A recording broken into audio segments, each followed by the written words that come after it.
Менің әрекетім қателесу ықтималдығы бар ма? Бар. Тек қана қателік арқылы менің әрекетім шыңдалады. А мен қателікпін ба? Жоқ, мен қателік емеспін. Любой өзгертуге болатын нәрсенің барлығы мен емес. Пока мен ол нәрсемен келіспейінше. Самокритиканы көп жасаған өзін жек көруге алып келе ма? Бұл жерде түбінде өйткені самокритикадан шығудың ең бірден бір өте қатты көмегі ол социализация. Көпшіліктің алдында сөйлеу деген сияқты қорқыныштар бар ғой. Бұл да бір сол жерде адамдардың критикасынан қорқу емес ол жерде. Адамның өмірінде дұрыс әдеттер көбейген кезде жаман әдеттер азаяды. Сол үшін адам жеке өз-өзімен қалып кетпеу керек. Жеке өз-өзімен адам ұзақ уақытқа қалып кететін болса, ол өз-өзіне міндетті түрде критиковать етеді. Ассалаумағалейкум құрметті достар, сіздер Ерсін Сұлтан каналындасыздар. Бүгінгі подкастта қозғалатын тақырып бұл самокритика, өзіңді жеу, өзіңді жей беру, өзіңді сынай беру, бұл неден пайда болады және бұның салдары, бұның қалай алдын аламыз, сол тақырыпты қозғайтын боламыз. Бүгін бізде қонақта Абдраш Түлкібай, психофизиология маманы. Бізде осы каналдың энергия тақырыбында подкасттар болған, солар өте көп ақпарат жинады. И ары қарай біз бұйырса жалғастырайын деп жатырық. Ал әбеге сразу тақырыпқа кіріп кете береміз ба? Сөйтейік. Ассалаумағалейкум барлықтарыңызға. Қалайсыздар? Кеттік.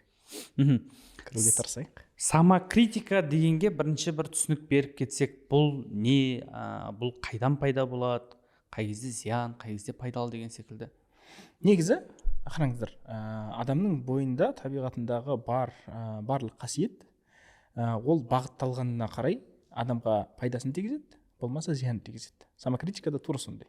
Самокритиканың негізі пайдасы бар адамға. Самокритика болғандықтан біз орнымыздан тұрамыз, жасаған қателігімізді жөндейміз, дұрыс емес басқан қадамдарымызды қайтадан дұрыс басуға тырысамыз. Именно сол самокритика бізді итермелейді жөнделуге, өсуге, ары қарай дамуға итермелейді. Бірақ оны біз дұрыс емес бағытта қолданып кеткеннен кейін біз өз-өзімізді бағанағыдай батырып алып жатырмыз. Бір тұңғиықтың ішіне батырып алып шыға алмай қалып жатырмыз. Енді қараңыз, біздің психиканың жұмыс жасау логикасы өте оңай. Любой өзгертуге болатын нәрсенің барлығына критика өтетін болса, психика тез бейімделеді. Мысалы үшін, суды төгіп алдың дейді, үстіңе. Су ішіп жатқан кезде суды төгіп алдың. Сол кезде ми критиковать етеді. Ой, бұл дұрыс ұстамадың ба дейді. Дұрыс па? Сол уақытта мен қолым автоматты түрде не істейді? Орнына келтіріп, суды қайтадан алып қалады. Мысалы үшін, уже екінші позициясында ол суды уже дұрыс ұстап тұрады. Жас бала болсын, үлкен кісі болсын, разница жоқ, ол уже суды дұрыс ұстауға тырысады. Мысалы үшін, бұл психиканың реакциясы сондай болады. То есть, енді самокритика болмаса, адам төгіп алғаннан кейін ары қарай төгіп тұра береді. Түсіндіре алдым ба? То есть, қалай алды, солай тұра береді. Дұрыс па? Самокритика адамның жөнделуіне керек. Бірақ егер мынандай болатын болса, суды төгіп алдым, өзгертілетін жағдайда психиканың критикасы былай болады. Суды қайтадан орнына қой. Или стаканды жөндеп ұста деген критика болады. Дұрыс емес ұстадың, жөндеп ұста. Содан кейін ары қарай келесі этапта өзгертілмейтін дүниеге, табиғатқа уже критика кете бастайды. Жөндеп ұста, әйтпесе сен мынандай боласың. Жөндеп ұста деп ары қарай жамандайды адам өз-өзін. Әйтпесе біреулерге жаман көрінесің деген секілді. Біреулерге жаман көрінесің, или жаман адам боласың, или там жөндеп ұста, сен ақымақсың, тағы бір нәрсесің деген сияқты нәрселер айтылады. Түсіндіре ба? Ол уже табиғаттың критикасына кетеді. Сен оны өзгерте алмайсың. Сөйтіп ми мына табиғатымды өзгертемін дейді да, ол жерде уже батып кетеді, қиналады. Табиғаттың критикасы деген қалай бұл? Тәни дүниеуи адамның өзінің жаратылысын критиковать ете бастайды да, түсіндіре ба? То есть мысалы үшін өзгерте алмайтын нәрсе өзіңнің түрің. Сен түріңді критиковать ет, қанша етсең де, етпесең де, жыртылсаң да, ол өзгертілмейтін нәрсе. Бұл бар мен бар, осы түр бар. Түсіндіре алдың ба? Сен оны өзгерте алмағаннан кейін, оны критиковать еткен сайын сен тұңғиыққа бата бересің. Мысалы тағы бір ситуациямен келтіре аласыз ба? Мысалы өзіңізге консультацияға біраз адам келеді ғой. Солардың арасында бір көп кездесетін бір ситуациямен именно самокритиканың зиян жақтарын бір көрсететін мысал болса.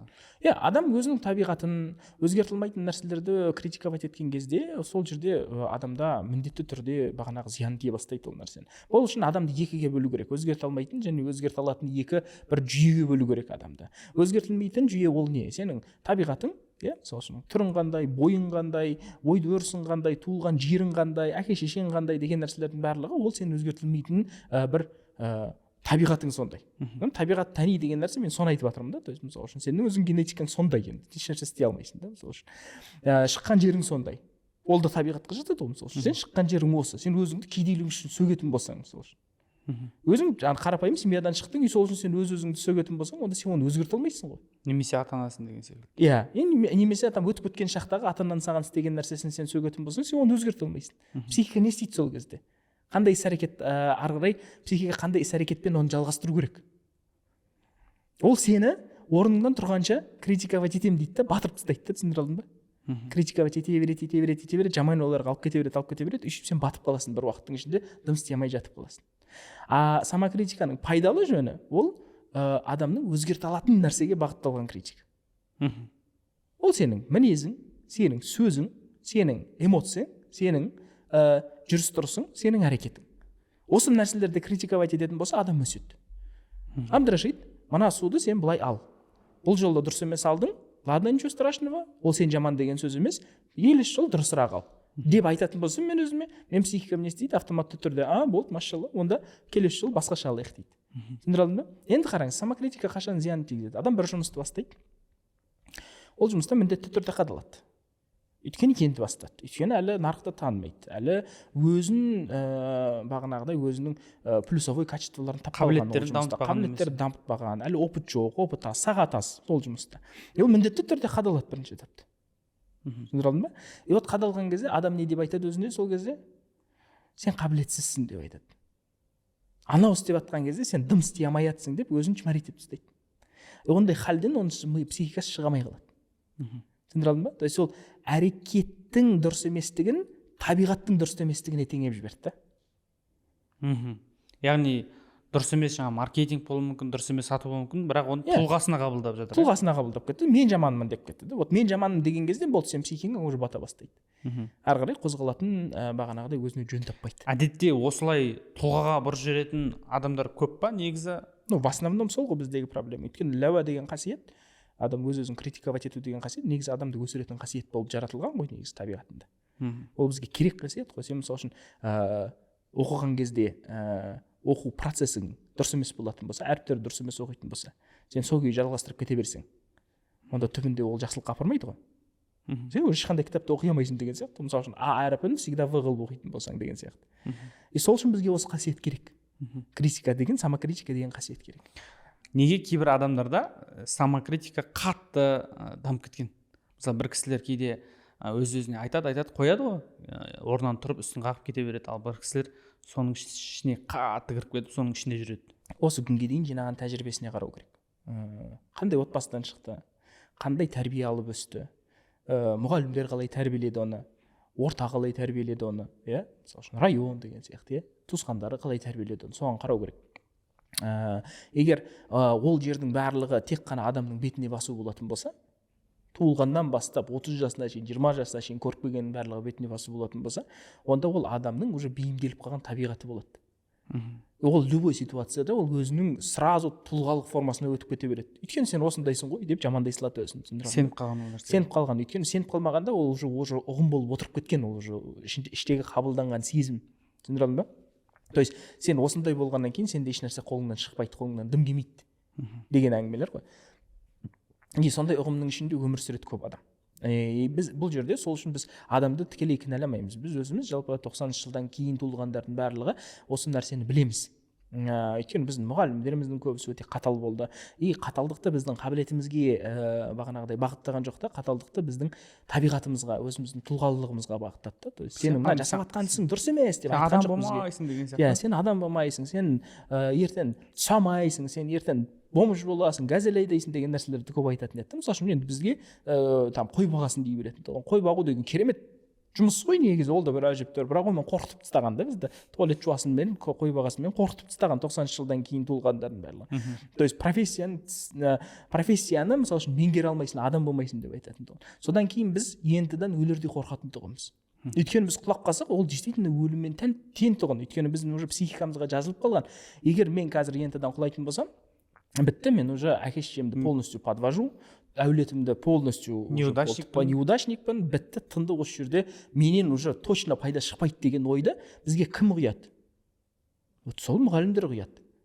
Мектеп барысында. Түсіндіре алдың ба? Енді оларда сен жаман болсын деп айтпайды. Просто олар бір нәрсені, психиканың бір функциясын дұрыс түсінбеген Немесе ана тәрбиелеген кезде ше, дұрыс оқысын деген ниеттегі айтуды сондай мәнерде жеткізген. сондай мәнерде жеткізген. Ал мен психикам оны былай қабылдап қалды да. Сол үшін көбісі енді көп адам бар ма осындай деп жатсыз ғой. Енді 90-95% бізде именно осындай ұғыммен өмір сүреді. Бізде халық не үшін тек қана таяқ жеген кезде ғана орнынан тұрады? Мысал үшін. Не үшін өз-өзін быттан шығару керек, өз-өзін барлығымен салыстыру керек, барлығынан төмен санау керек, сол кезде ғана ол тұрады да барып жетістікке жету керек. Қаяқтан шыққан бұл табиғат? Бізде сондай ғой барлығында. Барлығымен салыстырасын, қарасай аналарға байып жатыр, дамып жатыр, қарасай сен жатсың, бейшара болып, быт болып, деген нәрселерді айтамыз өзімізге, содан кейін барып орнымыздан тұрғызамыз өзімізді. Өйтіп айтқан кезде сен орныңнан тұрасың бір рет, екінші рет тұрасың, үшіншісінде сен бейімделіп кете саласың уже. Көніп қоясың уже. Көніп қоясың, сен уже жамандап жата бересің өзіңде, сен сорлысың ғой дейсің да, жата бересің, болды, ары қарай тұрмайсың да, түсіндірдім ба? Вот. Сол үшін бұл жерде адамның бағанағыдай 100% бұл адамның өзінің таңдауы деп айта алмаймыз. Өйткені бұл жалпы накопительный эффектпен жиналған бір поведениесі ғой, адамның жасайтын іс-әрекеті. Өзгертуге бола ма оны? Әрине. Перепрашивать етуге. Конечно. И оны өзгерту керек те. Өзгерту керек. То есть бүгіннен бастап барлықтарыңызға осы практика болсын. Мен бөлек, әрекетім бөлек деген екі бір формада қарастырыңыздар өмірді. Менің әрекетім қателесу ықтималдығы бар ма? Бар. Тек қана қателік арқылы менің әрекетім шыңдалады. Мен қателікпін ба? Жоқ, мен қателік емеспін. Аллах өйткені қателеспейді, мен жаратылысымда қателескен жоқ. Менің жүрегім дұрыс емес деп тұр деп айта аламыз ба? Жоқ. Қателесіп істеп тұр деп айта аламыз ба? Жоқ, қателесіп деп тұрса сен өлесің. Сенің көзің қателесіп көріп тұр деп айта аласың ба? Құлағың қателесіп естіп тұр деп айта аласың ба? Жоқ, сенің табиғатың мінсіз. Сенің әрекетің шыңдалу керек. Сенің әрекетің өсу керек. Сол үшін өзімізді екіге бөлеміз. Қандай да бір іс-әрекет жасайтын болсам, ол іс-әрекет ол менің тұлғамның көрсеткіші емес. Түсіндіре алдым ба? Егер қашан ол менің тұлғамның көрсеткіші болады? Егер мен ол іс-әрекетке көніп, соны қабылдап, мен бұны ары қарай жалғастыра беремін деп, ол нәрсені өзгертуге тырыспайтын болсам, онда ол менің тұлғамның көрсеткіші болады. Сыртқа шығуы болады. Түсіндіре алдым ба? Ал былай қателіктердің ешқайсысы адамды жаман қылып көрсетпейді. Любой адам тек қана қателік арқылы өседі. Мысалы үшін бизнесте да адам екі рет қадалмай, бизнесті нақты былай профитқа шығара алмайды да, үлкен дәрежеге, үлкен капитализацияға шығара алмайды. Ол классический пример. И қадалмаған адамнан совет сұрау тоже андай қателік сияқты болып саналады да, өйткені ол қадалмағаннан кейін оны қазір семен оның амбициясы ғана сөйлесіп тұр. Оның тәжірибесі емес, оның амбициясы сөйлесіп тұр. Адамның амбициясы көбінесе нелерді учитывать етпейді. Подводные камни деген нәрсе бар, білесіздер ғой? Әр бизнестің, әр саланың, әр өмірдің, әр вообще профессияның өзінің подводный камендері бар. То есть ол сен білмейтін, сен байқамайтын форс-мажорный обстоятельстволар бар. Вот амбиция ол нәрсеге көңіл бөлмейді. Түсіндіре алдың ба? Мысалы үшін сен бизнес баста, мынаны істе, атасын, все, короче, топсың, сен потенциалы мықты, ау дейді да. Сөйтіп адам кіріп кетеді сондай, давай деп донер ашады мысалы үшін да. Бірақ ол қанаған жоқ, санаған жоқ, қасында 700 донер бар екенін тағы да. Соған қараған жоқ. Менің донерім уникален деді, сонымен шығып кете салды. Адамға маңызды емес, сен донерің уникален ба, уникален емес па? Вкусно, тепло, дешево. Болды, осы үш критерийға қарайды адам. Түсіндіре алдың ба? То есть амбицияның көзімен бизнесқа қараған кезде сен міндетті түрде қадаласың. И сен жас кезіңде сен бірінші бизнесіңе амбициямен қарайсың, екінші бизнесіңе амбициямен қарайсың, үшінші бизнесіңе уже тәжірибемен қарай бастайсың да. Түсіндіре алдың ба? Тура сол сияқты. То есть сенің әрекетің шыңдалу керек, сен по-любому қадаласың. Қаласаң да, қаламасаң да по-любому қадаласың. Ол үшін тез қадалып, соны шыңдап шығарғаның дұрыс. Спорттағыдай, мысалы үшін, бірінші күн тренировкаға келген адам сразу бәрін технично істей ала ма? Жоқ.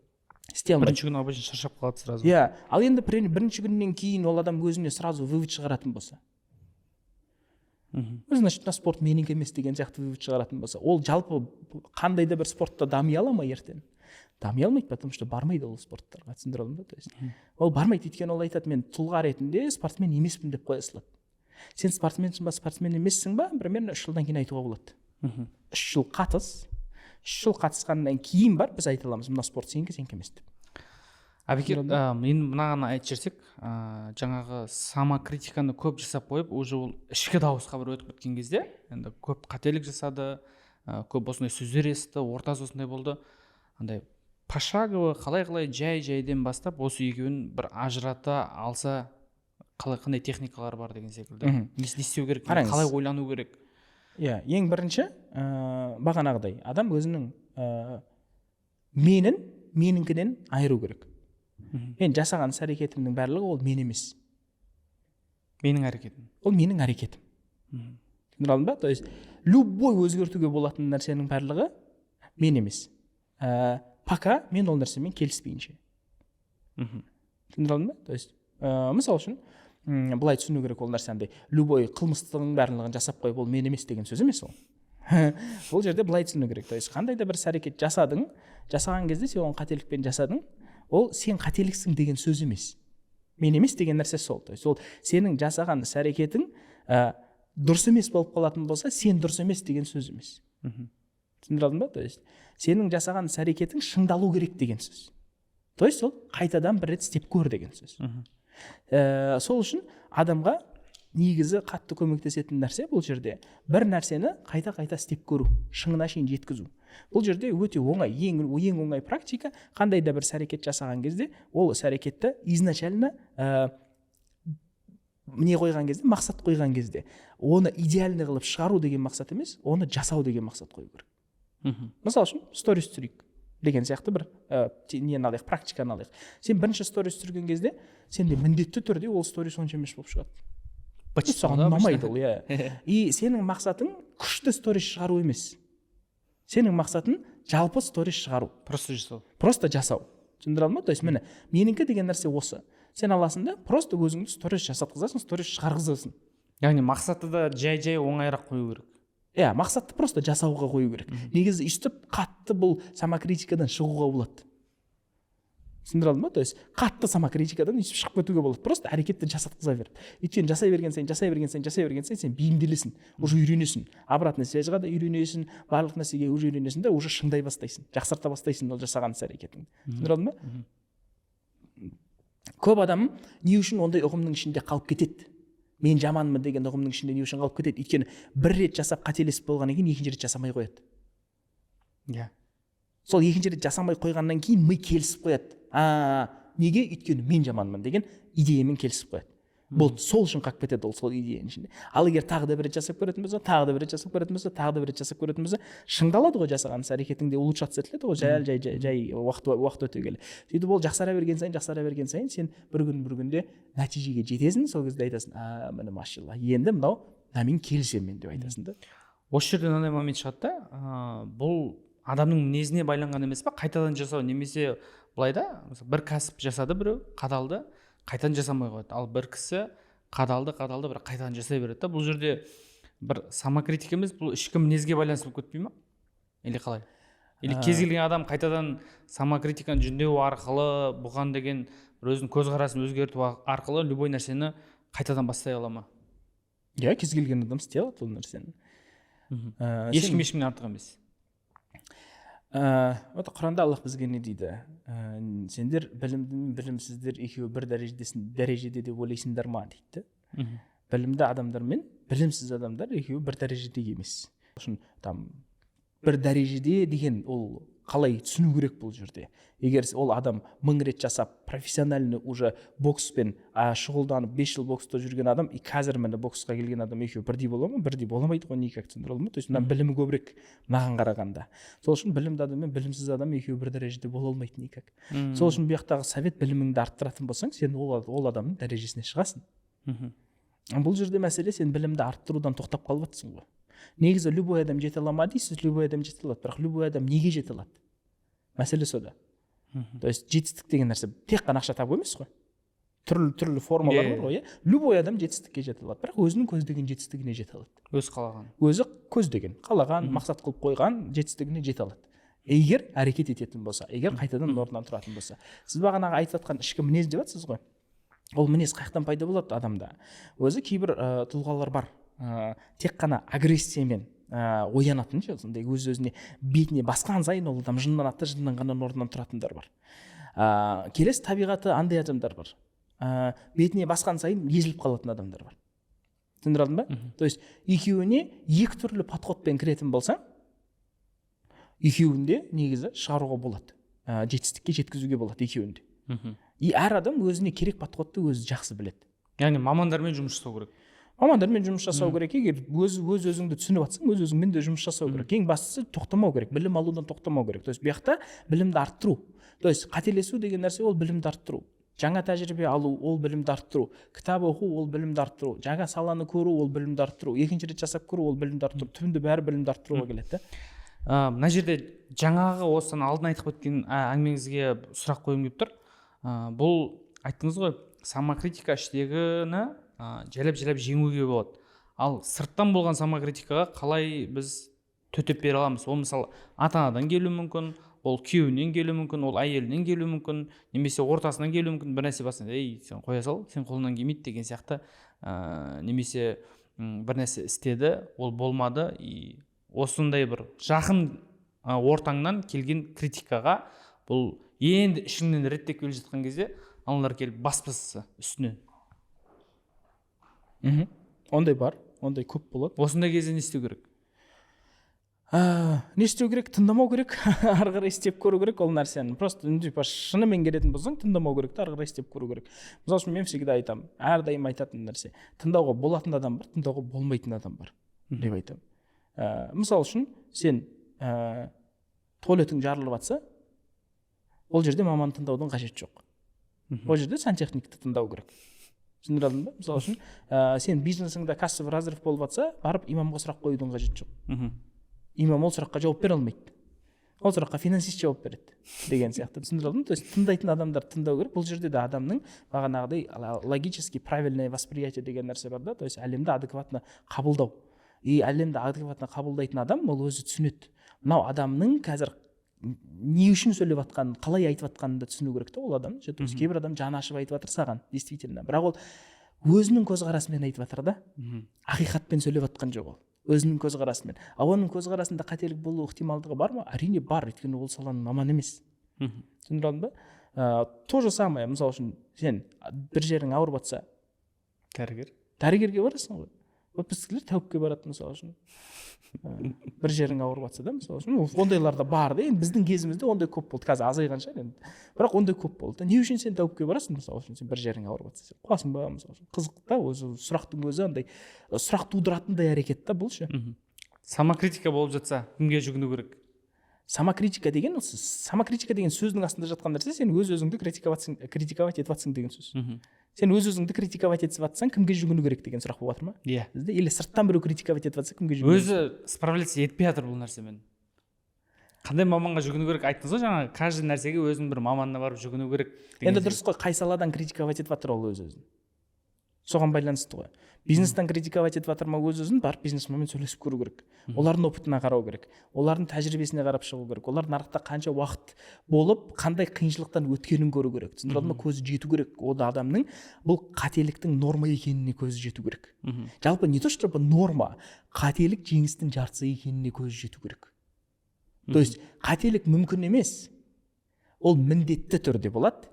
И сен жеңіске жетуің үшін міндетті түрде қателік болу керек деген нәрсеге көз жету керек любой адам. Түсіндіре алдым ба? Өйткені самокритика қашан пайда болады адамда? Қателескен кезде ғой. Қателесті, ол автоматты түрде өзін критиковать етеді. Сен онша емес адамсың, сен дұрыс емес адамсың деген сияқты нәрсе. Сол үшін білімді арттыру керек бұл жағынан. Сол үшін салаға қарау керек. Самокритика қай саладан болып жатыр бұл жерде? Егер сен әшейін внешкаң бойынша самокритика болып жатса, мысалы үшін денең ұнамай жатыр өзіңе, содан өз-өзіңді критиковать етіп жатсың да. Ол жерде онда тренерлерге обращаться ету керек, диетологтарға обращаться ету керек, тағы біреуге обращаться ету керек, жөндеуге тырысу керек. Ұнамай жатыр ма бір жерің, жөндеуге тырысу керек та. Мысалы үшін егер бет әлпетің ұнамай жатыр ма, онда Аллаға обращаться ету керек та. Қабылдау керек, я Раббым, сен мені кемел түрде, көркем түрде жараттың, кешір мені, бетімді қабылдай алмай жатқаным үшін деп кешірім сұрап тәубе жазып, ол кезде бетіңді қабылдауға тырысу керек. Егер жұмыс бабынан болатын болса, онда сен жұмысыңдағы саладағы жетістікке жеткен адамдарға бару керек. То есть ешқашан адам самокритика кезінде жеке өзімен жалғыз қалып кетпеу керек, ең бастысы. Интроверт болса да. Кім болса да. Иә. Барып адамдарға барып жүгініп, солардан бір кеңес алып, солармен бір ақылдасу керек бұл сұрақты. Өйткені самокритикадан шығудың ең бірден бір өте қатты көмегі ол социализация. адамдарға шығу. Өйткені біз жалпы өзіміз социальный жаратылыс болғаннан кейін қарым-қатынаста тек қана сол қарым-қатынаста дамитын жаратылыс болғаннан кейін бізге қарым-қатынастың керектігі өте жоғары да, маңызды да. Сол үшін адам жеке өз-өзімен қалып кетпеу керек. Жеке өз-өзімен адам ұзақ уақытқа қалып кететін болса, ол өз-өзіне міндетті түрде критиковать етеді. Сосын одан самооценка түсуі мүмкін ба? Однозначно. Өйткені айтады ғой, ұстазы жоқ адамның ұстазы шайтан дейді ғой. Сондай сөз бар ғой қазақта. Вот егер адам ұстазсыз бір нәрсені өзі істегісі келетін болса, оның түбінде бәрібір сол аузубилляхқа жүгінеді.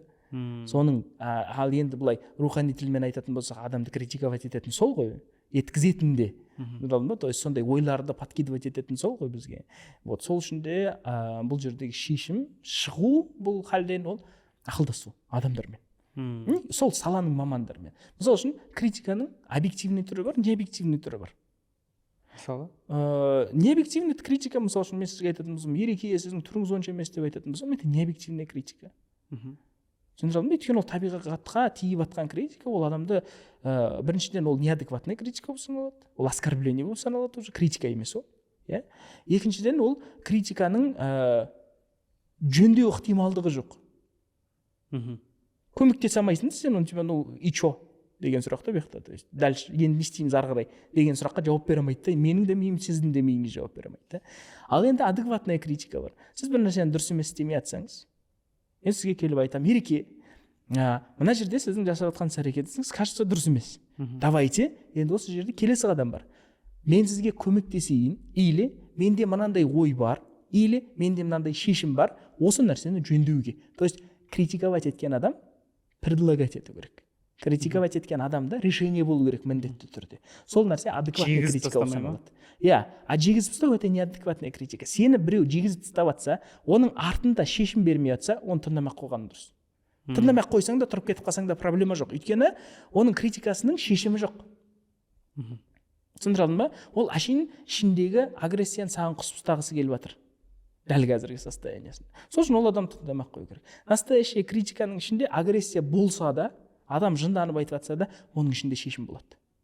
Шешімі жоқ критика, критика емес оскорбление. Сол үшін критиканы оскорблениеден қабылдай білу керек. Комментарийіңа біреу жазып кетті, мысалы үшін кеше маған жазып кетті, мұртыңды қырсай жараспайды деп. Ол сен жараса ма, жараспай ма, оны кім шешеді деген сұрақ қой. То есть түсіндіре алдым ба? То есть решение жоқ, просто өзінің мнениесін айта салды. Менің ойым осындай деп айта салды. Енді мен сол нәрсеге ренжитін болсам қазір, онда мен жалпы блог түсірмеймін ғой. Каждый комментарий қарап отырсаң. Түсіндіре алдым ба? Сол үшін сондай нәрсе бар. Енді критика деген нәрсе ол өзі бағанағыдай адекватный, неадекватный формаға бөлінеді. Оны білуіміз керек біз. Неадекватный формадағы критиканы қабылдамау керек. Қалай деген сұраққа келетін болсаң, енді ол кезде уже өзіңнің самооценкаңмен жұмыс жасау керек. Енді мынау критикаға байланысты енді блог түсіріп жүрміз, ютубта, инстаграмда ең басында бір-екі адам хейт жаса жаман қатты әсер етеді. Мысалы қазір қарайтын болсаң, енді болып тұрады арасында бүйтіп тиетіндері ше, бірақ андай 90% қатты бір тимейді деп айтайыншы. Осы жерде қарасам, адамда бір иммунитет пайда болады сияқты, критикаға жан-жақтан келетін. Бұрында да мысалы бір адамның келіп бір жұмысыңа немесе сенің бір ойлап жатқан бір идеяңа критика айтып жүрсе, ортадан тоқтап қалуы мүмкін да. Ал қазір бір анализ жасап, оның ойы бөлек деген сияқты бір иммунитет қалыптасатын секілді. И осы иммунитетті қалай қалыптастыруға болады? Бұған негізі жоғарыда жауап айтып кеттім мен. Қайталап жасап көру керек. Қайта-қайта. Қайта-қайта жасап көру керек. Сіз де сөйтіп шықтыңыз бұл критикада, мен де сөйтіп шықтым. Мен 10 жыл болды блогта жүргеніме. Критикадан шығудың жалғыз бір шешімі бар. Андай ғой, короче, ақиқи және ақиқи емес шешімдер бар ғой, екі түрлі болады шешімдердің өзі. Мысалы үшін салмақ тастау үшін не істеу керек? Сен бәрібір түбінде айналып кеп неше түрлі медитация жасайсың ба, шедитация жасайсың ба, агитация жасайсың ба, өзің білесің, бірақ түбінде сен калорий санауға келесің да. Түбінде сен бәрібір дефицит калорийді соблюдать етуің керек, қанша қашсаң да.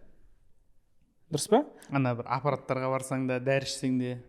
Қандай, дәрі ішесің, шөп ішесің, тағы бір істейсің, Оземпик істейсің, бәрібір түбінде сен тамақ тазайтуың керек.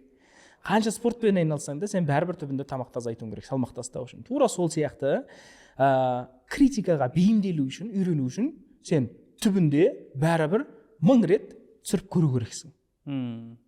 Бірақ осы жерде қорқыныш пайда болады. Мысалы, ортада адамдардың көзінше билеу, немесе тойда тос айту, немесе көпшіліктің алдында сөйлеу деген сияқты қорқыныштар бар ғой. Иә, Бұл да бір сол өйткені- жерде адамдардың критикасынан қорқу емес па бұл жерде? Енді қараңыз, ол біріншіден жаңа опыт. Мхм. Мен әшейін дәл қазір мен өйстіп отырмын, осы жерде әңгіме айтып отырмын. Маған барып қазір ортаға шығып биле десе, мен де қысылып қаламын. Өйткені мен билеп жүрген жоқпын күнделікті, ол менің андай табиғатыма сай емес нәрсе, миымды қақпай қалады менің ондай кезде ше. То есть мен мысалы үшін сахнада тұрып 5000 адамға семинар жүргізе беремін 5 сағат. Бірақ 1 минуттық тос айтатын кезде мен терлеп кетемін мысалы үшін. Түсіндіре алдым ба? То есть мен тамада бола аламын, мен тойды жүргізе аламын, жүргізген кезінде. Ол жағынан проблема жоқ. Бірақ маған өзіңнің тостыңды айтшы десем, мен ол жерде уже дірілдеп кетемін де кәдімгідей. Неге? Өйткені тосты айтуда менде триггерлер бар. Кішкентай бала кезде шошытып алған бізді тостпен ше. Шалдардың ортасына тұрғызып қояды да табуретке. Тосты айт деп андай түрсемен шығарып алады. И тұрасың сол жерде дірілдеп ше. И сол опыт қалып кеткен. То есть айтасың әрине, бірақ қорқыныш арқылы, не арқылы бәрібір сөйлейсің, айтасың, ішіңдегін жеткізесің. Бірақ сонда да именно сол опытқа менде триггер бар да, түсіндіре алдым ба? Тосты айтуға. Қалған нәрсенің барлығына вообще easy проблема жоқ. Сол үшін әрине ондай жаңа опытқа шығаратын болса, адам в любом случае адам сескенеді, адам қашады, адам ұялады, ол нормальный нәрсе, ода проблема жоқ. Просто ол жерде уже шешім бар ғой. Барасың актерский курсқа барасың тағы да ораторский мастерствоға барасың тағы да спикер клубқа барасың, там обменный нелерге барасың, там адамдармен нетворкинг клубтарға барасың, сол жерде танысасың, жүресің, сөйтіп социализация арқылы сен шығасың ол қорқыныштардан. Мысалы үшін былай пример айтып бере салайыншы. Менде 5 жасымда менде енді бұл самокритикаға қатысы жоқ шығар, бірақ фобияларға қатысы бар, бірақ ситуация одинаковая. Любой процесстен, любой мида қалып кеткен ұғымнан, убеждениеден шығу процесті айтып беремін сіздерге қазір пошагово қалай болатын. Мен 5 жасымнан бастап мен балықтан қорқам. Любой форма балықтан. Килькадан бастап акулаға дейін любой форма балық көрсем дір ете қалады деймін. Тірісі өлсе разница жоқ. Вообще разница жоқ. Мен сол үшін балықты жемеймін да, түртпеймін да оны, ұстамаймын да, қасында мына жерде балық жататын болса, селедка жататын болса, мен все ол жерге жоламаймын. Мысалы үшін кейбір адамдар пауктан қорқады, мен тура сөйтіп балықтан қорқамын. Неге? 5 жасымда әзірге дейін жоқ, уже алып тастадым ол нәрсені. Осы былтыр кетті ол нәрсе. 5 жасымда мен де Қызылордаға барамыз. Біздің ауылымызға барамыз. Яқта дария бар. Білесіздер. Сөйтіп мен ағаларым айтады: Абдрашид, кеттік, короче. Балық аулаймыз дейді. Сөйтіп мен барам. Баласың, бара бересің, сұрамайды да, кеттік. Алып кетті, баратсың, короче. Мен білмеймін ғой, балық аулау деген менің миымда магазинге барып қайту сияқты елестеді. Мен қаладан келген баламын ғой, вообще естімегенмін де көрмегенмін ғой нәрсені, сен бөл үйдің еркесімін. Сөйтіп алып кетеді. Біріншіден барған кезде мен бірінші шокым ол жердегі масаның көлемі. Жеп қойды, шүберек қылып жіберді, қып-қызыл, жоқ. Камарикс амағастыр пысылдап шашылған. Жоқ, онда камарикс деген нәрсе жоқ қой ол кезде. 99 жылы.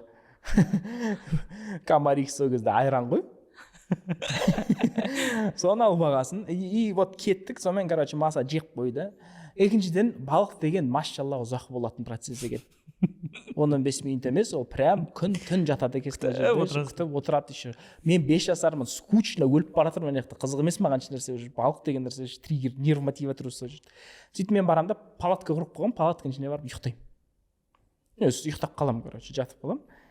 И неден оянамын мен?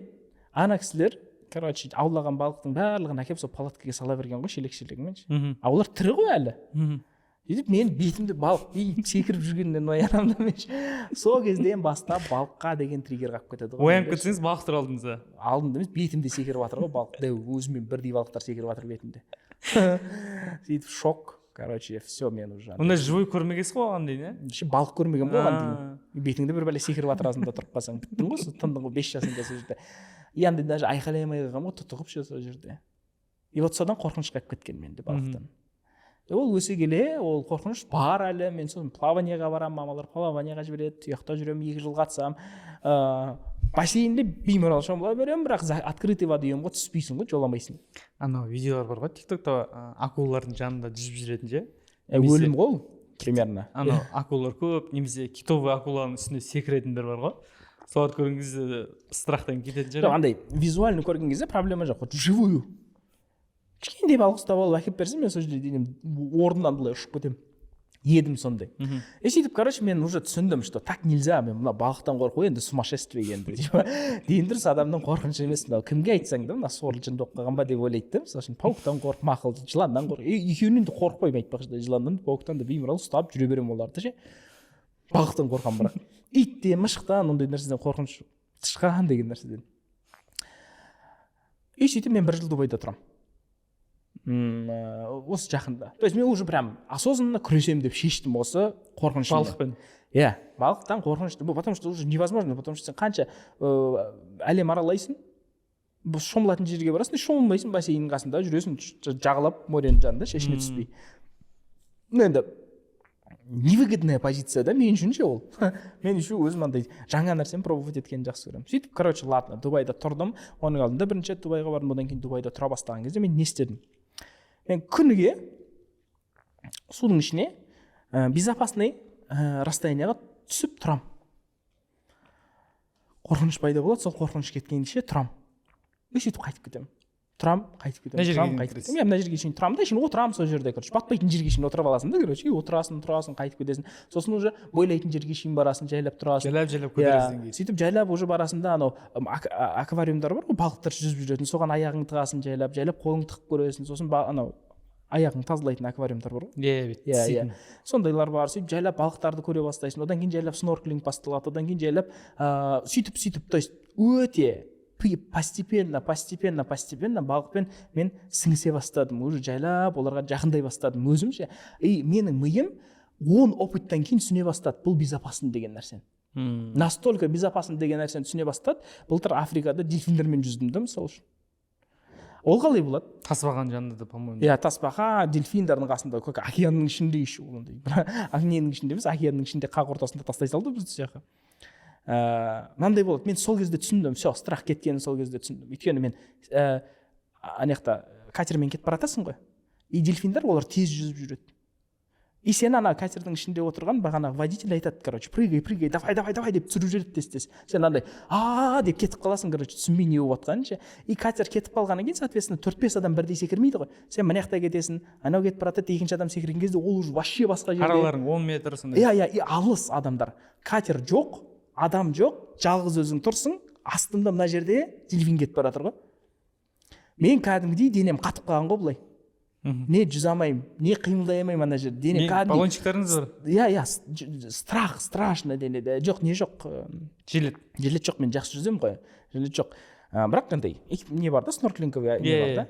И мен қатып қалғам, все, уже ауа шықпайды да, кірмейді да. Потому что мына жақта дельфиндар кетіп баратыр ғой. Ема дельфиннің размері менен дәу адам размерлер. Жаңа примерно сен қасыңа жақындаса өлдім деп ойладым да мен сол жерде. И сонымен кетті. Зікірлер бастады, дұғаларымды айтып жатырмын, ішімнен айтып жатырмын. И бір уақытта жіберді. Успокоиться еткен кезде жіберді. Судорога болып қалмады ма? Сол состояниеда мені жіберді. Видите, мен бұл жерде не үшін судорога болмады? Егер мені сразу алдыңғы қорқынышымнан сразу осы балыққа лақтырып жіберетін болса, онда мен ол жерде, скорее всего, судорога болып өлетін едім сол жерде. Но менде опыт болды алдында. 1,5 жыл бойы мен балықтармен контактқа түсіп жүрдім ғой. Контактқа түсіп жүрдім деген жаман естіледі екен. Жалпы балықтарды ұстап жүрдім да, типа жақындап, көріп, көзбен визуально қарап жүрдім да. Сөйтіп, дельфиндарға барған кезде уже нормальный реакция болды. Сол кезде мен түсіндім, что норма екен. И сонымен, короче, сол күні мен 2,5 сағаттай ма солармен жүздім уже.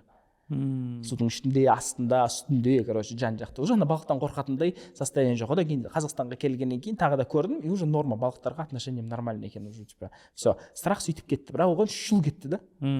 Ол страхтан шығу үшін. Енді айтқым келіп жатқан нәрсе, бұны не үшін айтып жатырмын? Любой процесстен де шығу процесі осылай болады. Егер сен жоғарыдан высота қалай болады қазақша?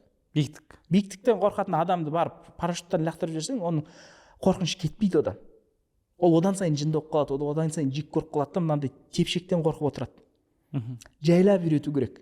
Жайлап 1 жыл бойы жайлап үйретесің да, ең соңында пигіне жеткен кезде, пожалуйста, сол кезде парашют болады, как кульминация. Түсіндіре алдың ба? Сол үшін да любой критикадан, любой состояниядан, любой убеждениядан шығу осылай кішкентай қадамдар жасаудан болады. Критикадан қорқасың ба, контент түсірген кезде, пожалуйста, аз-аздан бірінші тредске жазып көр, одан кейін телеграмыңа жазып көр, одан кейін бір сторис түсіріп қой, одан кейін бір фото салып қой, одан кейін жайлап рилсқа кел. Бірақ ең бастысы істей беру керек тоқтамай. Әрекет жасала берген сайын критика азаяды. Критика қашан көбейеді, қашан азаяды. Көбейеді, біз айттық бағана. Сенің неудачаң удачаға қараған кезде көбірек болған кезде. То есть миыңа опасно болып қабылданып тұрған кезде. Неудачаң удачадан қашан көбірек болады? Егер сен бір-ақ рет істеп көріп қадалғаннан кейін тоқтап қалатын болсаң, сен неудачаңның көлемі удачадан көбірек болады психикаға. Сөйтіп сен миың айтады, ол біздікі емес, біз ондай адам емеспіз, біз қашады ондай нәрседен.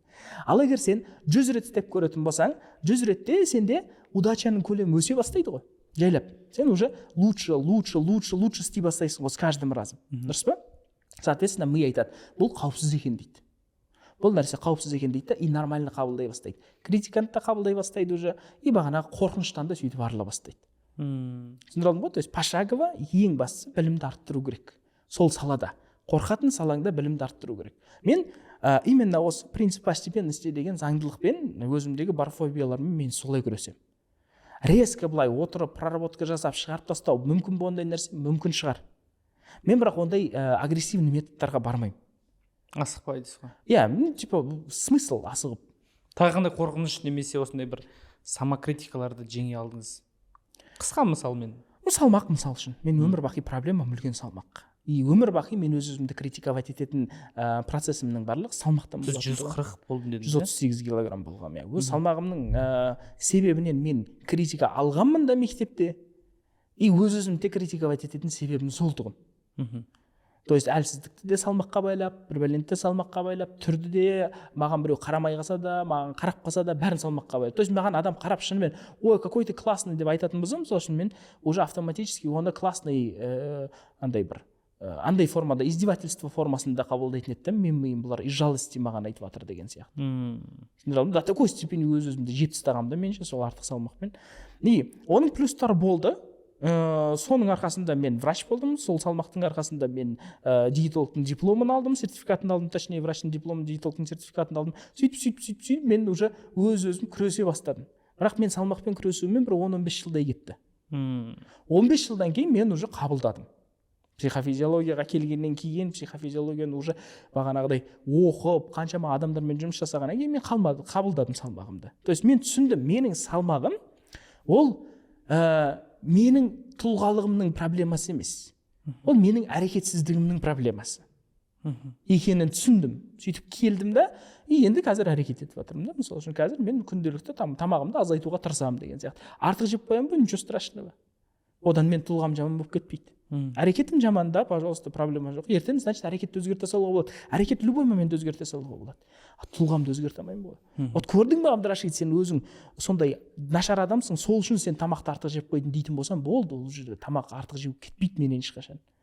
Өйткені мен тұлғалығымды өзгерте алмаймын ғой. И сол кезде ми айтады, онда біз конченый екенбіз ғой, онда жей берейік ақыры дейді, үмітсіздікке кетіп қалады. Мен айтамын, Абдрашид, сенде барлығы нормально, классно, просто сондай ситуация болып қалды, сен адамдардың қасына келіп қалдың, табажы келіп қалдың, может нәпсің ойнап кетті, может тамақ слишком тәтті болып қалған шығар, артық жеп қойдың енді. Байқаса енді зорға демалып жатсың мысалы үшін, артық жеп қойдың. Енді ертең азырақ жей. Бұл нәрсе де әрдайым болып кеткен дұрыс емес, қандай? Постоянно күнде жеп қойып, ничего страшного. Конечно, ол күнде жеп жатсаң уже өзіңді алдай алмайсың ғой. Күніге ничего страшного деп айта алмайсың ғой, мысалы үшін. Ол систематично, менде мысалы үшін артық салмақ, ол менің систематичный проблемам, всю жизнь проблема болып келген нәрсе. Ең көп өзіңізге сол себеппен критика жасадыңыз. Иә. Сол себеппен маған критиканың барлығы сол себеппен отыратындығын. Мен мысалы үшін даже кезінде менде киімді қатты көп болатын тұғын. Өте көп болатын тұғын киімді. Өйткені компенсация да. Типа салмағым артық болса да, бірақ әдемі болып киініп жүрім керек мен деген сияқты психический компенсация кетті да. Қазір ондай жоқ. Қазір норма, типа бар ма? Бар киімді кием. Алам, алмайды емес, алам, бірақ ондай көлемде алмаймын. Типа 120 рубашка дегендей сондай ет менде да, мысалы үшін 4 шкаф шалбар сондай ет та менде ше. Неше түрлісі. И вот сондайға қазір мен бармаймын, ондай ысырапшылыққа қазір бармаймын. Өйткені мен қазір қабылдадым, жалпы Абдрашид, сен проблема сен артық салмағыңның проблемасы сен тұлғалығыңда емес. Ол сені Аллах семіз қылып жаратқан жоқ. Сен семіз болуға әрекет жасап жатсың күніге. именно осы арықтауға байланысты интернеттен ақпараттар көріп қалдым. 2020 жылы ЖК-ға, ЖК Фатбелли, қазір жаңаменде жүр ғой, соған сол кезде арықтауға көмектестіңіз. Қандай болды ол кезде этаптар или енді біз ЖК-мен 2 рет салмақ тастағанбыз. Бірінші рет 46 килограмм тастадық, екінші рет 30 килограмм тастағанбыз. Үшінші рет қазір тағы да ЖК 35 килограмм уже жаңаменде тастады. 46 килограмм тастады қазір, жаңаменде тастаған ол сол 46 килограмм. Біз біріншінде осындай результат көрсеткенбіз тоже бірге. ЖК-мен біз 2018-ден бастап 2022-ге дейін ба жұмыс жасадық, именно салмақ бойынша. Одан кейін уже ЖК ары қарай неге кетті? Уже жаңаменге айтым жоқ болып кетті. Қалай жұмыс жасадыңыздар ол кезде? Не жағынан көмектестіңіздер қаным? Менікі енді сол кезде менде диетология мен психология ғой, жалпы всегда алып жүретін нәрсем. Мен әлі күнге шейін де диетологияны постоянно қосып жүремін жұмыстарыма, өйткені мен ол сертифицированный диетолог болғаннан кейін просто өзімнің артық салмағым көп болып кеткен кездері мен мысалы өзім диетолог деп айтуға ұяламын. Бірақ енді ол в любом случае сен біліміңді азайтпайды ғой салмақ. Бірақ сенің салмағың бар болатын болса, сен өз-өзіңе кейс бола алмасаң, сен біреуге бір нәрсе айтуға әңгімең өтімсіз болады. Өтімсіз де емес, мен просто я думаю, что ты недостоин говорить кому-то, рекомендовать кому-то что-то, если это на тебе не сработало деп ойлаймын да мен. Сол үшін диетолог екенімді 22-ден бастап айтпай қойғанмын. Короче, қазір енді жайлап қайтадан адамдардың несіне салып жатырмын, потому что өзім формама келіп жатырмын қазір қайтып жайлап. Әжептәуір бір 30 килограммды қосып тастап, өйткені мен өмір бақи проблемам сол. Сөйтіп ЖК-мен 20-шы жылы карантиннің уақытысында локдаун, ЖК звондайды маған. 2018-де бір рет кездесіп, мен просто питание жасып бергенмін мен оған, и одан бір 15 килограмм тастады, сонымен болды, короче, қалды сол. 2020-да карантинде ЖК маған хабарласады, брат, осындай, короче, мен спорға отырдым. Маған срочно 3 айдың ішінде 30 килограмм тастау керек дейді ғой. Спор Мерседеске. Кіммен отырады? Асекеңмен отырады. Асхат Абумұхаммедпен отырады сол кезде спорға. Сөйтіп мен айтамын, так, все хорошо, болды, машалла, как раз, короче, давай go, мен де қазір жанып тұрмын, өйткені қазір карантин, барлығымыз ішімізде энергиямыз тасып тұр, давай жұмыс жасайық дейміз. Сөйтіп ЖК-мен біз примерно бір 100 күндей тауға көтерілеміз. Сол жылы мен как раз 300 күн подряд тауға көтерілген жылым. Тек қана ЖК-мен жұмыс жасаған жоқпын, өйткені неше түрлі пациенттер болды, басқа адамдар болды, прайм сессиялар жасадық деген сияқты 365 күннің 300-ін тауда өткізгенмін сол кезде. 300 күн бағанағыдай горельникке көтерілеміз, жүгіреміз, 100 күн ЖК-мен. 300 күн барлығы онымен болған жоқ. Сосын питаниясын қадағаладым, мен прям қарап жүрдім. Бірақ бізде ЖК-мен, не үшін лимбамен мен жұмыс жасадым. Лимбамен біз 16 килограмм тастадық. Ақсұлтанмен, Қалиевпен біз 14 килограмм тастадық. Абай Серғазы деген бар, онымен бір 10 килограммдай тастадық. Көп енді танымал адамдармен салмақ тастағанымыз көп, енді ол жұмыс жасалды. Ол кездері жұмыс жасады. Қалай болады? Менің механикам всегда бағанағыдай принцип постепенностьмен жұмыс жасайды. Мен адамға сразу жесткий диета жазып бермеймін. Мен адамдардың калорияларын санап берем просто. Мен айтам, пожалуйста, жибер, короче, бургер жейсің ба, кайф қой, донер жейсің ба, сникерс жейсің ба, сникерстің ішінде батасың ба, өзің білесің. Бірақ бір күнде 1,5 сникерстен артық емес деп айтам да. Өйткені мен енді калоражын санап қоям ғой. Барлық нәрсенің калоражын санап қоям, условно бір бургер бірнеден артық емес деп айтам. То есть ол кезде бастапқы этапта маған ең маңыздысы, енді мен психофизиолог болғаннан кейін бірінші мен миға қараймын в любом случае. Именно сол кейс қызық болып тұр ше, именно сол психология жағынан қалай жұмыс жасадыңыз? Иә, дұрыс, сол миына қараймын да, адамның бейімделу процесіне қараймын. Мен адамға айтам, ең бастысы қазір сен аздан өзгерістер енгізу керексің деп айтам. Бірақ артық салмағы бар адам ол аздан деген сөзге көнбейді. Оған сразу результат керек. Бір айдың ішінде 20 килограмм деген результат керек. Бірақ ол нереальный нәрсе, 20 килограмм тастайсың, 30 килограмм жинайсың. Сосын мен бірінші адамның миын зерттеймін, специальный тестін тапсырамыз, тестін қараймыз, одан кейін соның нәтижесіне қарап, мен бұл адамға подход іздей бастаймын. Подход іздеген кезде мен мысалы үшін білемін, так, бұл адамға қазір таңда тұр деп айту бессмысленно, бұл тұрмайды азында. ЖК-ны айтып жатқан жоқпын, да, условно да, мысалы үшін. ЖК нағыз азында тұратын адамға айта ол. Ерте тұрып алады, 4-те тұрып алады күніге ше. Ол сондай адам, өзі бір мақсат қоятын болса, до конца баратын адам ше. Бірақ ЖК-да менікіндей проблема бар. Тамаққа деген қатты беріліп қоя береді. Тәтті тамаққа қатты беріліп қоя береді. Өзі сондай бір мида тамаққа қатты андай махаббат бар да, түсіндіре алдым ба? То есть тамақты өздеріңіз қазір байқасаңыздар да, Жека тамақ туралы айтқан кезде бір андай 3D формада айтып береді ғой, андай ананы жегің келіп кетеді ғой кәдімгідей. Өйткені ол тамақты действительно қатты жақсы көреді, мен де қатты жақсы көремін. И сосын мен Жеканы тамақтан ограничивать еткен жоқпын, просто мен көлемін ограничивать еттім. То есть пожалуйста же, бірақ бір күнде мынандай ақ деп кәдімгідей бір 450-500 килокалорияға шейін түсіріп тастадық. Оның жаратып жатқан килограммынан 450-500-ге түсіріп тастадық бірінші айда. Разница. Иә, мысалы үшін там 3000 килокалория жарататын болса, біз 2,5-ға шейін түсіріп тастадық. Одан кейін 1800-ге түсірдік. И сонымен сақтадық. Одан кейін біз 1,5 айдан кейін біз голодовкаға кірдік. Аутофагияға кірдік. Жайлап дайындап алып келдім, организм готово деген кезде біз уже 3 күндік аштыққа кірдік. 3 күн шаш жемейді. Су ішті. Су ішті. И айран ішті. 3 күндік сондай бір легкая голодовка жасадық та, одан кейін сол голодовкадан тағы да 2 аптадай ма, 3 аптадай ма шықтық. И это безболезненно, без стресса, с кайфом болды. И сөйтіп біз 2 айдың ішінде уже бір 30 килограммдай тастап қойдық. Енді салмақ қатты ауыр кезде адам салмағы да тез кетеді. Сөйтіп тез тастап қойдық салмақты, одан кейін қалған 10 килограммды уже сол соңғы бір айда тастадық тағы да. Тағы да қосымша 10 килограмм сөйтіп тасталды.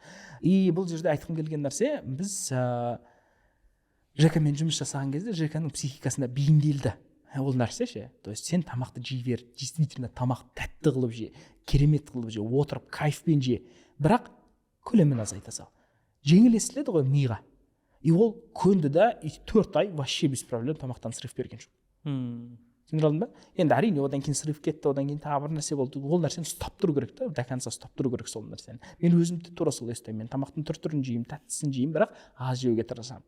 Көп жемеуге тырысамын деген. Сіздер сол моментте ғана жұмыс жасадыңыздар, Сол 4 айлықта жұмыс жасадық. 4 ай жұмыс жасадық, 4 айдан кейін уже болды, ол 100 килограмм болды, ол бөлек кетті, мен бөлек кеттім, ары қарай жұмысымыз. Енді достығымыз ажыраған жоқ, достығымыз әлі бар, әлі күнге шейін араласамыз, бірақ именно жұмыс бойынша сол жерде тоқтады бізде. Вот. И қандай да бір адаммен жұмыс жасаған кезде мен соның табиғатына сай, миына сай бағанағы подборка жасаймын. И ең бастысы механика бағанағыдай принцип постепенности. Сразу жұлып алмаймын мен оны істеп жатқан әдеттерін, өмірін қинап жібермеймін. Бірақ нәрсесін алып қоясың. Қантты жеме деп айтпаймын мен мысалы үшін. Қантты жемеуге адам өзі келу керек. Оны қайбір пациентім болса да, қайбір адаммен жұмыс жасаған кезде де барлығы біледі.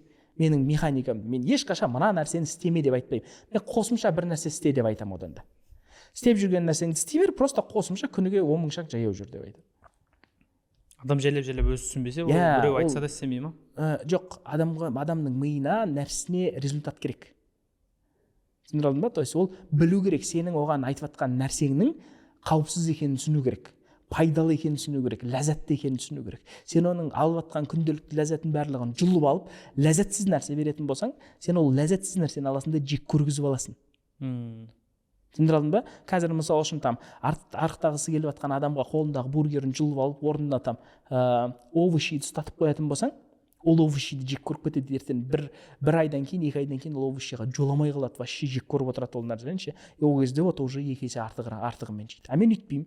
Мен бургерін жей бер, просто қасына мына овощиді қосып жеп жібер деп айтамын. Овощиге бірінші бейімделіп алсын ол бірінші. Түсіндіре алдым ба? Бұл ана қабыз бабасы деп аталады бұл нәрсе. Бір нәрсе кеңейген кезде, екінші нәрсе тариды, тарланады. Ол любой жүйеде солай жұмыс жасайды. Жақсылық көбейген кезде жамандық азаяды. Тура сол сияқты адамның өмірінде дұрыс әдеттер көбейген кезде жаман әдеттер азаяды. Вот менің техникам осындай. Мен адамның жаман әдеттеріне тиіспеймін. Мен адамның өміріне келген кезде оның тек қана жақсы әдеттерін көбейтеміз біз, просто болды. Түсіндіре алдым ба? И оның жақсы әдеті 10-12 болған кезде ол жаман әдеттерін өздері шығарып тастайды. И уже безболезненно болады да ол. Психикаға вообще ауыртпашылықсыз бір жылдың ішінде қалай істеп жүрген өзінің бағанағы дертін қалай тастап кеткенін байқамай қалады адам. Ал Әбеке, мысалы қазір біз уже 5-ші подкаст тұрып жатырмыз ғой. Көбінесе адамдармен жеке жұмыс жасайсыз. Ал біздің оқырмандардың арасында сізден білім алғысы келіп, немесе әртүрлі тақырыптарда андай ғой. Әр спикер әртүрлі білімді әртүрлі жеткізеді ше. И бір кісілерге сіздің форматыңыз, сіздің подходыңыз ұнауы мүмкін да. Сізде мысалы сізбен жұмыс жасауға немесе білім алуға қандай форматтар бар? Формат көп. Жеке, групповой, семинарный, живой, онлайн, офлайн форматтар бар. Неше түрлі формалар бар. Оның барлығын бағанағыдай жекеге жазсаңыздар, оның барлығын айтып берем. Сіздерге конкретно жеке консультация болатын болса, разбордың түрі бар деген сияқты. Групповой формада бар. Қазір мысалы үшін сіздерге осы Ерекеңнің сұранысымен оқырмандар сұрап жатыр деген сияқты бір қызығушылық тудырғаннан кейін біз сіздерге арнайы сабақ жазып шықтық та. Мысалы үшін ол жерде қанша сабақ керек екен? 20-дан асты ғой. 25 сабақтай бар. Уже оның барлығын жазып, майлап, дайындап, мощный қылып қойдық та. Мысалы үшін ол жерде сіздер қандай тақырыптар ашылады? Ол жерде бізде энергия деген тақырып ашылады. Мысалы үшін мен жалпы қандай да бір тақырыпқа кіретін болсам, мен тақырыпты қадамдармен беруге тырысамын. Теория адамға оңай алып кету үшін. Теория менсіз ақ жеткілікті деп ойлаймын. Интернетте қандай сұраққа кірсең де, любой сұрақтың теориясы менсіз ақ жеткілікті деп ойлаймын. И сол үшін мен өзімнің бір миссиям ретінде көрген нәрсе, мен қандай да бір сабақ беретін болсам, қандай да бір подкаст беретін болсам, адамдарға логикасы, миы түсінетіндей қадамдарды беруге тырысамын. Сол сияқты менің жазған сабақтарымның барлығы ол энергияны қалай көтереміз, энергия кетіп бара жатқан кезде қалай тоқтатамыз деген қадамдар ол жерде жазылған. Сол үшін курс қысқа болғанымен ол саған теоретически бір сағаттық бір нәрсені майлап отыратын нәрсе емес. Ол жерде конкретно қадамдар. Не істеу керек, қалай істеу керек, қандай эффект аласың, және алғаннан кейін онымен не істейміз деген сияқты сұрақтарға жауап бар да. Энергия тақырыбында самодисциплина көп адамдардың проблемасы қазір өз-өзін бағанағыдай сіздің де қойып жатқан сұрақтарыңыздың барлығы адамның дисциплинасының жоқтығынан болып жатыр бұл. Біз өзімізде бағанағыдай тоқтықтың ішінде өмір сүре келе, өте қатты изобилияның ішінде, өте қатты өзімізді еркелетіп жібергеннен кейін осы күнге дейін аяймыз ғой. Қатты аяп кеткеннен кейін, нәпсімізге қатты беріліп қойғаннан кейін біз қазір дисциплинамызды жоғалтып алдық. Мысалы үшін өзімізді қарапайым орнымызда тұрғызып жасап жүрген, жақсы көріп жүрген жұмысымызды жасатқыза алмай қалдық та. Мысалы үшін сол үшін дисциплина тақырыбында прям четкий қадамдар бар, қалай өзімізді қайтадан оятамыз. Енді бұл жерде бағанағыдай ғылыми дәлелдері бар процесстерді ашып өттік. Ол жерде дофамин жүйесі қалай жұмыс жасайды, серотонин жүйесі қалай жұмыс жасайды, ми жалпы не үшін жалқауланады, не үшін прокрастинацияға түседі деген тақырыптардың барлығын ашып шықтық. Осы тақырыптарға Құдай қаласа сіздер сабақтың ішін көрген кезде осы тақырыптарға түсінік аласыздар да. Одан кейін бізде фокус тақырыбы бар. Қазір мысалы үшін көп адамдардың проблемасы неде? Көп адамдардың проблемасы біріншіден энергия жоқ, екіншіден дисциплина жоқ, үшіншіден вниманиеміз шайылып кеткен барлығымыздың. Күніге әртүрлі нәрсеге көңіл бөлеміз. TikTok, Instagram азынан кешке шейін біздің вниманиемізді уже бағанағыдай шүберек қылып жұғартып жіберген, жүйкемізді жұқартып жіберген. Біз қазір қарапайым отырып 2 сағаттық киноны қарай алмаймыз. 2 сағаттық киноның ішінде біз 1000 сан іс жасап кетеміз да, мысалы үшін. Өйткені фокусымыз шайылып кеткен. Әрине ондай жұқа фокуспен адам өмірінде бір үлкен жетістікке жете алады деген сұрақ ол өте күмәнді болады ол кезде. Өйткені жұмыстың қандай да бір нәтижеге жету үшін өте адамда үлкен фокус керек, адамда усидчивость деген қасиет керек, отыра алу керек. Ол просто мысалы үшін Құран жаттағың келе ма, ол жерде сен қандай лайфхагын алып қарасаң да, оның асылына түбінде қарайтын болсаң, сен отыру керексің да, күніне 5 сағаттан Құран оқу керексің.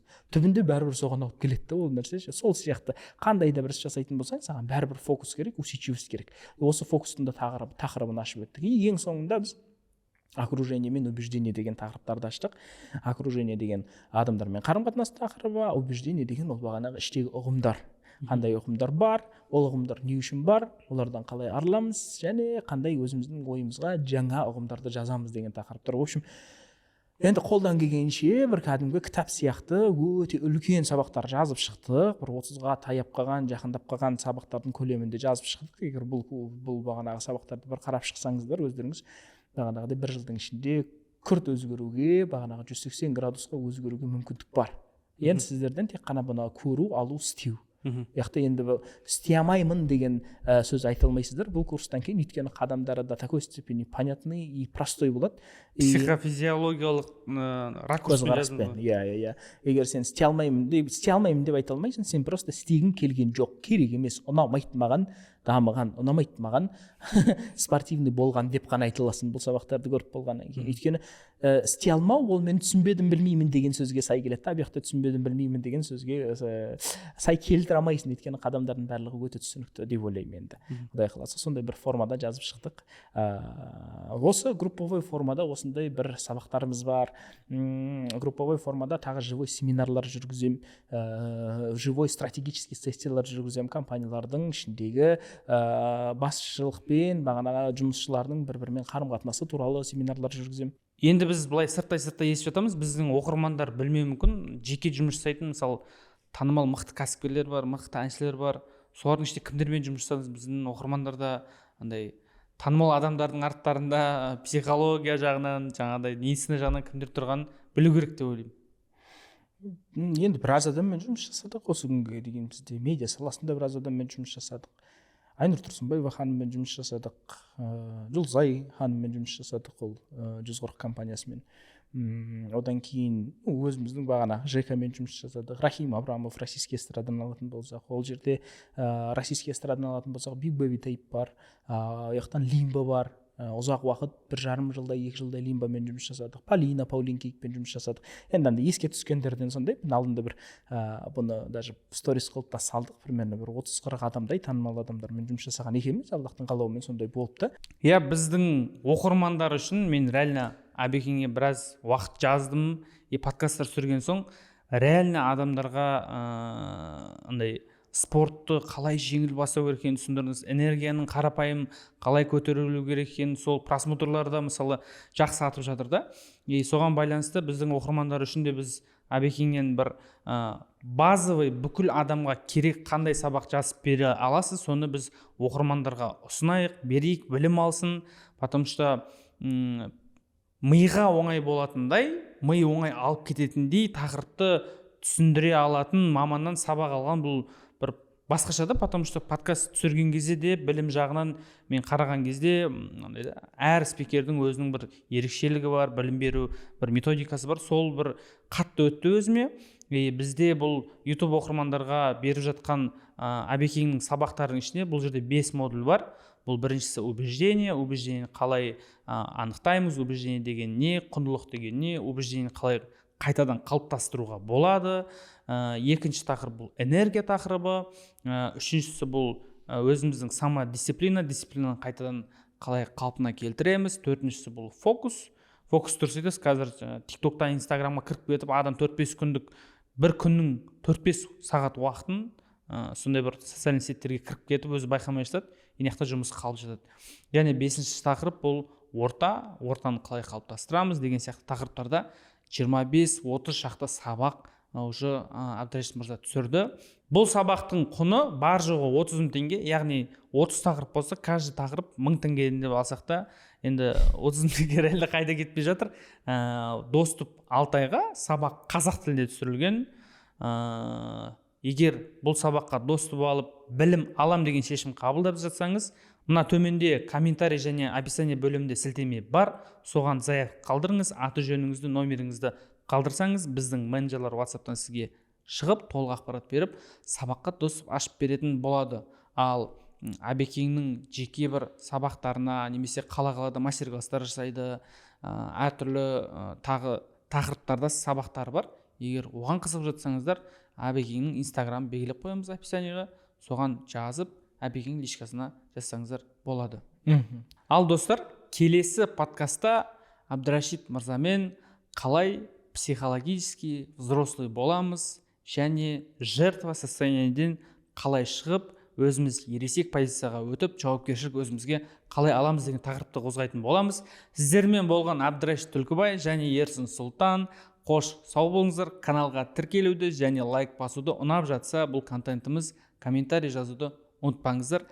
Сабаққа доступ сілтеме астында. Қош, сау болыңыздар.